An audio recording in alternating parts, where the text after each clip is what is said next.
My name is Vicki Haliski, and my father, Bill Haliski, had this theater in 1938 till about the mid-70s. We didn't get a dress rehearsal, so welcome to the dress rehearsal. That's right now. And therefore I will be giving signals because nobody knows what's going on except me. Thank you, Thugs, for showing up. Thank you, all you people, for coming today. We're so excited to share the new theater with you. We all have memories of being at this theater. How many people have been to movies here? Would you please stand up and see how many? Okay. Okay, I see you've been here before. Thank you. Now, I'll phrase a different question. How many people in the audience worked in theater? How many people have worked here before? Stand up. Let's see how many people worked here. Oh, they don't want to stand up. They're shy. Okay. Now, besides all the people that worked here, Santa came every year. And I sure wish Santa could be here now because he would be so happy to see all you people. And he would come every Christmas time and the kids would stand in line and tell him what they wanted. And he'd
time to share some memories.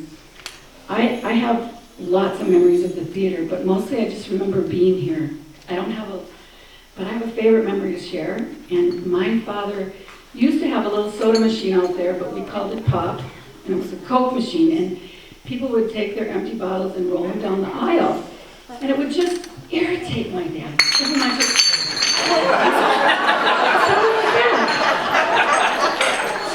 Where's the usher when you need him? Get those people out of here. Get out of here. We need those people out right now.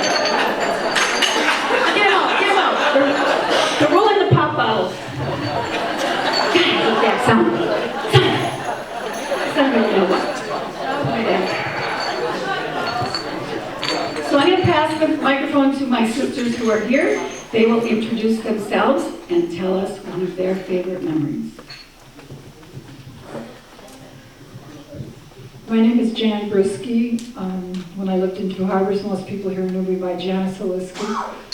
I graduated in the class of 1960, so I have no problem in telling everyone in this age group how old I am. I have a couple of memories I'd like to share with you.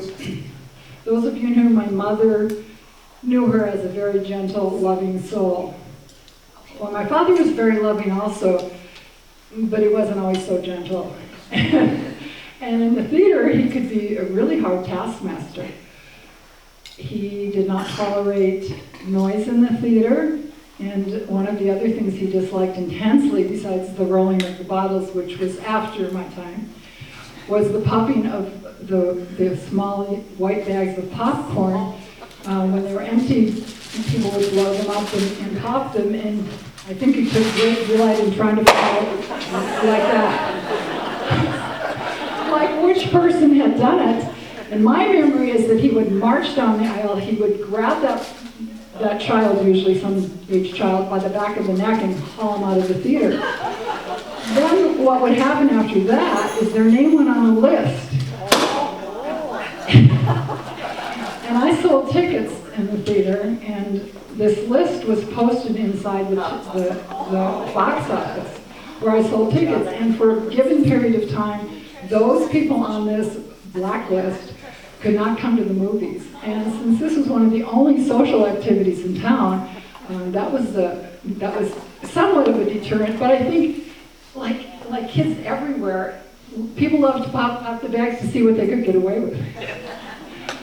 My second memory is a memory of also being a teenager and selling tickets at the box office. And there was a young boy that came up, probably about my age, to buy a ticket one day, and I thought he was pretty darn cute. So I was flirting with him, and somehow we got him to sit on the back steps with me that led up to the crying room, and we never did watch the movie. Is he here tonight? No, actually, I married him 40 years later.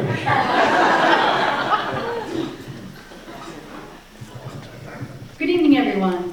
My name is Mary Dell Holiski-Uretic, and it's a mouthful, otherwise known as Mary Dell. And a couple memories I have are delivering show calendars to every house in town, which was exhausting when we were 8. My second memory is selling popcorn and going to the dances afterward, and everyone I danced with, all the young men, boys I think they were back then, said I smelled like popcorn. And I never knew if that was good or bad, but I'm actually really nostalgic about the past, but more excited about the future. I'm so excited that this theater is back because it brings a sense of community to this community and to any community that has a small theater. I look at it as a wonderful opportunity for people to gather, to have events like this, to have live music, small theater productions, birthday parties, whatever. And I'm excited about the future.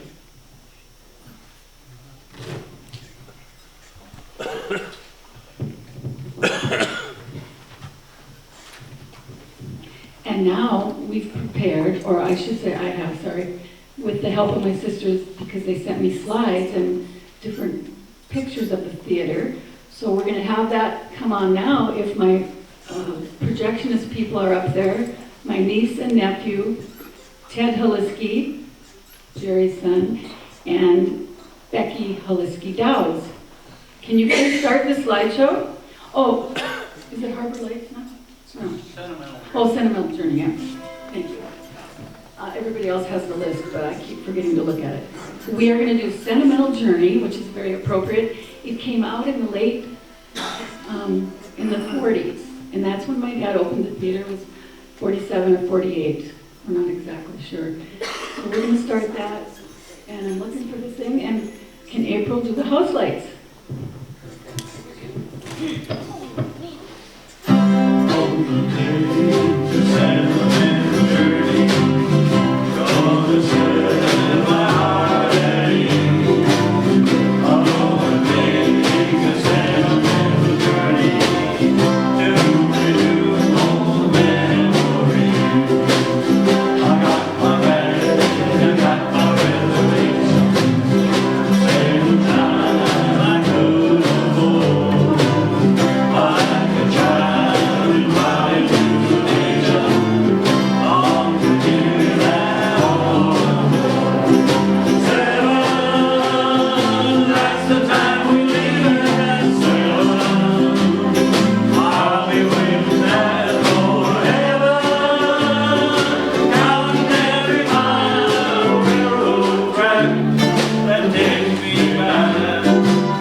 going next? Because we have to save time for the 2-hour movie, Swiss Family Robinson, coming up later in the show. Okay, let's see. Oh, yes. The Harbor Theater. We had beautiful lights outside. You remember the lights? The big lights? Who remembers the Harbor Theater lights? Well, I know Wade is trying to get them back or rebuilt or something, I think. So that's exciting to us, and we want to sing for you Harbor Lights right now. The Thugs. Oh, I forgot to introduce. These are the Thugs. We are the Two Harbors ukulele group over here on this side. And thank you for coming, guys. Oh, yeah.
My father showed a lot of movies, and we had a big Elvis streak. And we had so many Elvis movies. Can you name a few? What are some of the movies? Blue Hawaii. Blue Hawaii. Love Me Tender. Ah, yes, Girls Trip. Love Me Tender. Love Me Tender. Well, thanks for that segue, because we have a Dale Moe solo coming up next from the Thugs, and Dale Moe happens to sound a lot like Elvis, in my opinion. You tell me later if you think in your opinion. So, remember the old fat Elvis? hit it. We're back. Take it away, Dale. Love me tender, love me sweet, and I love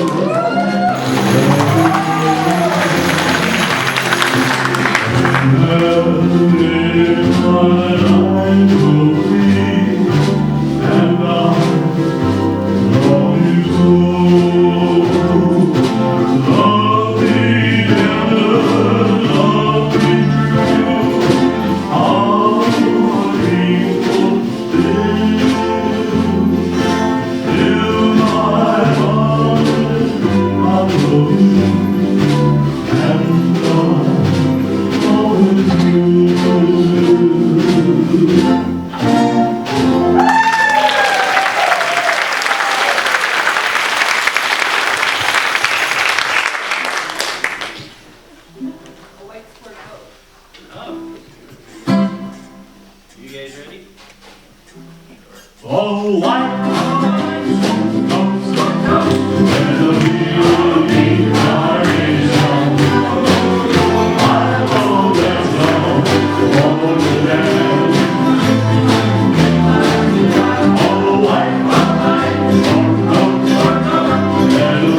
So what do you think? Did that sound like Elvis or what?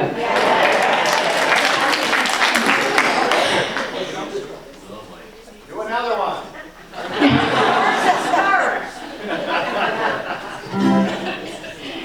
And then after the 50s and the rock and roll era, we kind of moved into the musicals in the 60s. So we have a couple little musical tunes to do for you.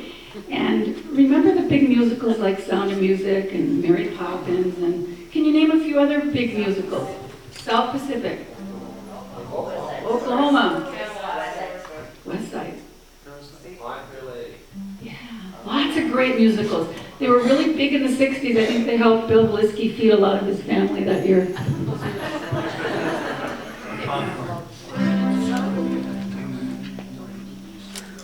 And we want you to sing along.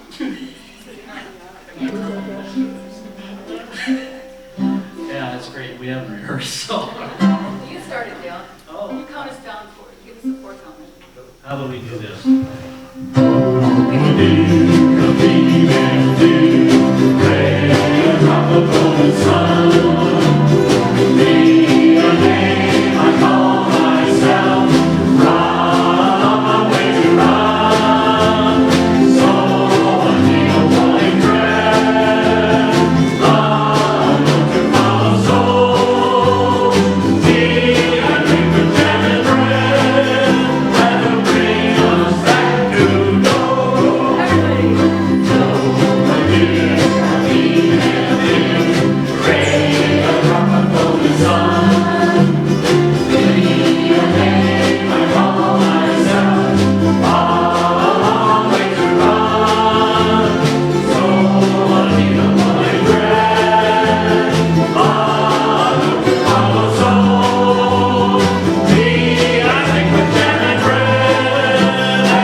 Been our old choir director here. You gotta give him some props here. Not old, sorry.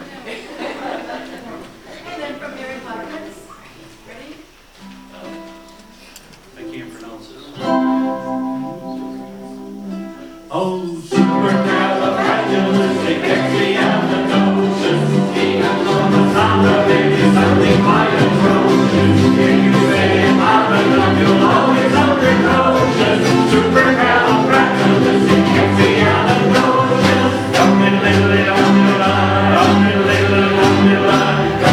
Comes a ring to speak when I was just a lad. They bothered me because of me, told me I was bad. One day he come on and heard the thing you never heard. That's when you sing and never heard. At least it's where the girls go. Supercalifragilisticexpialidocious. Even though the sound of it is something quite atrocious. If you say it loud enough, you'll always sound precocious. Supercalifragilisticexpialidocious.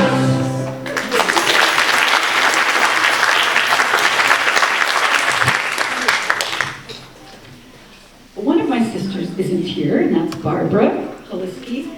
She really wanted to be here, and she sent her favorite memory. She remembers selling popcorn, and it would get slow after the movie started, and she'd entertain herself by taking the popcorn and throwing it as high as she could and then catching it in her mouth. Evidently, she got pretty good at this. She had a lot of time to practice. She remembers also keeping a diary of many, many movies. 1965, for example, she wrote every movie that she saw and worked at. And she remembers that on March 3rd, 1965, she saw the movie A Hard Day's Night by the Beatles. And it's just so happened the Thugs are prepared to do that song for us now.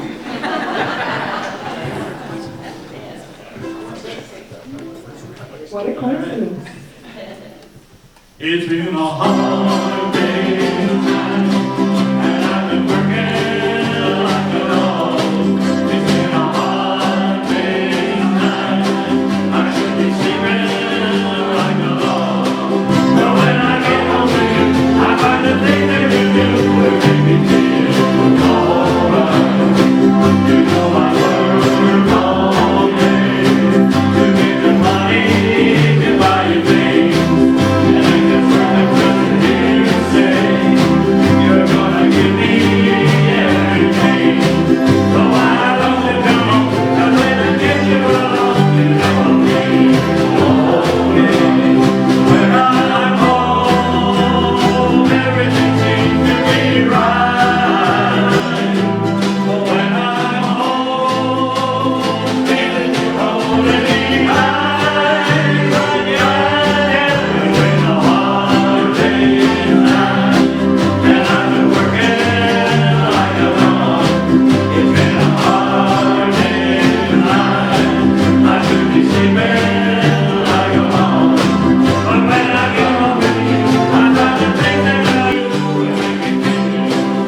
story to tell.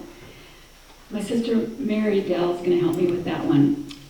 Susan Boogie was a gal who lived in Two Harbors, and there was a great story about her. And Mary Ann Boogie, her sister, wrote the words down. And she was going to try to be here herself, but instead we'll have Mary tell the story from a letter from Mary Ann. It happened here at the theater. Well, to be correct, she was from Knife River.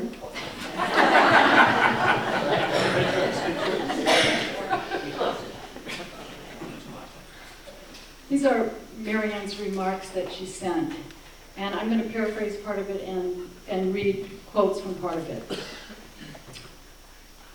So Mary Ann writes that her connection with family went back a long time to when her sister Susie was 11 and signed up for a contest that was sponsored by the Two Harbors merchants, Win a Trip to Disneyland. So Susan, 11-year-old Susan, signed up, and from my understanding, you went to different merchants and you got a certain number of points, and at the end of the contest, whoever had the most points would win this ticket to Disneyland, this trip to Disneyland. Well, Susie had bone cancer, and 11-year-old Susie, and she'd spent much of her time at the Mayo Clinic. But she knew she was signed up for the contest, and she never lost track of how she was doing. She wanted to go so badly.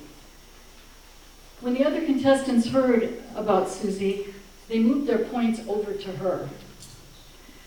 Shortly before the deadline, her victory was assured when Greg LeBon, who was 16 at the time, amassed a large number of points and turned them all over to Susie. She won the contest, 4,500,000 points to 0.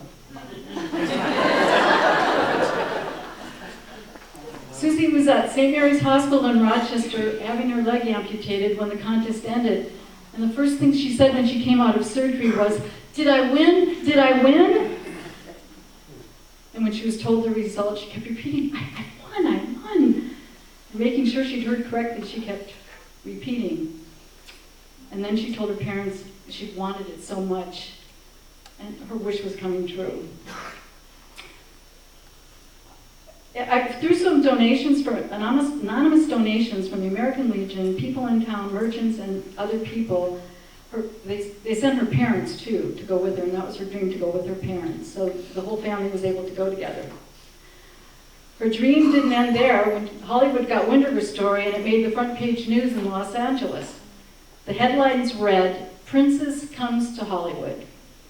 And Hollywood rolls out the red carpet for Knife River Girl.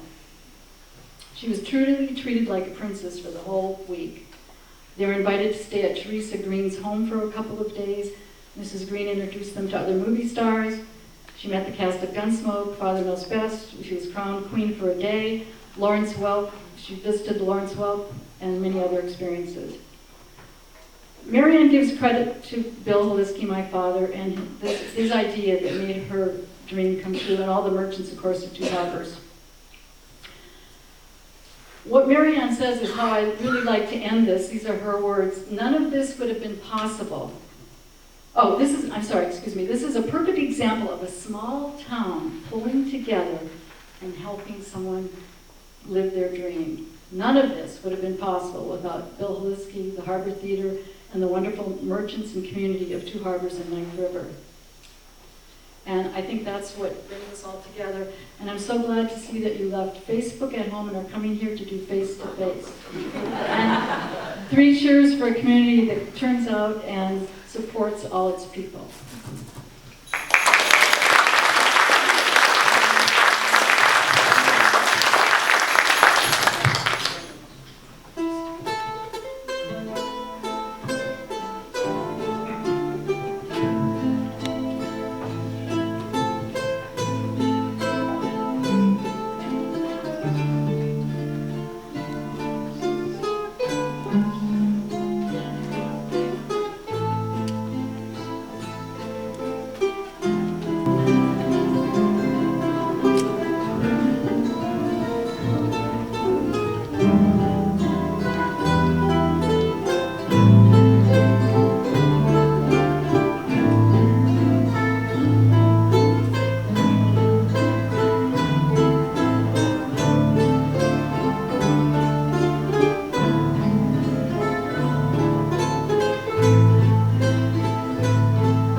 Thank you. And now I have an offer for you that you can't refuse. And that is, come to the theater. In Two Harbors. You don't have to drive to Duluth and waste gas. Okay. Now where are we in the program? I gotta go.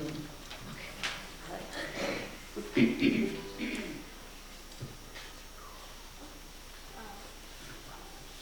Born to be Wild. Hit it.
Thank you very much. I hope you had fun. It's almost time for the movie to start. That's the cue for the projection people to get ready up there. And I'm going to now turn the mic over to my youngest brother, Jerry Haliski, and he has some parting comments for all of us.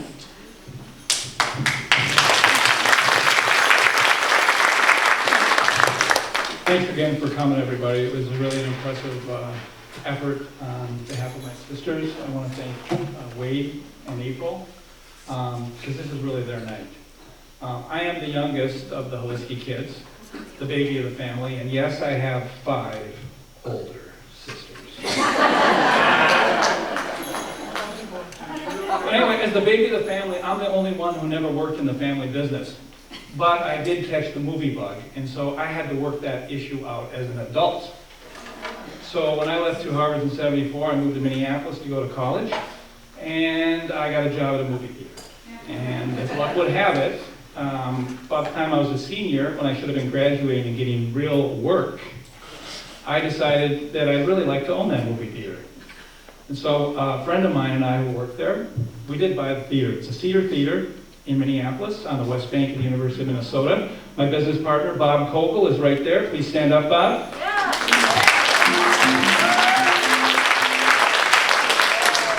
Well, we ran the movie theater from 1978 to 1984, and during that time period, some of you may also know that I briefly ran the North Shore Theater in Duluth from '82 to '84, when we had live entertainment as well as movies.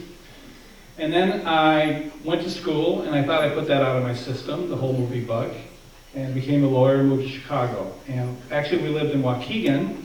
And in Waukegan, does anyone know anyone famous from Waukegan? Movie star, comedian? Jack Benny, thank you. Well, there was a large movie theater in Waukegan. It was a 2,400-seat movie palace that had been closed for about 10 years when I moved there in '86. And every day I went by it on my way to the train station, my wife was terrified that I was going to do something with that theater. Well, luck would have it, someone else came along and we got like $20 million of grant money. They rehabbed all of downtown Waukegan around this movie theater and turned this movie palace into a beautiful first-class facility. But I got to tell you, when I saw what Wade has done with this facility here, with his heart and his soul on a shoestring budget, and turned this theater back into what it is now, this is a much more impressive effort.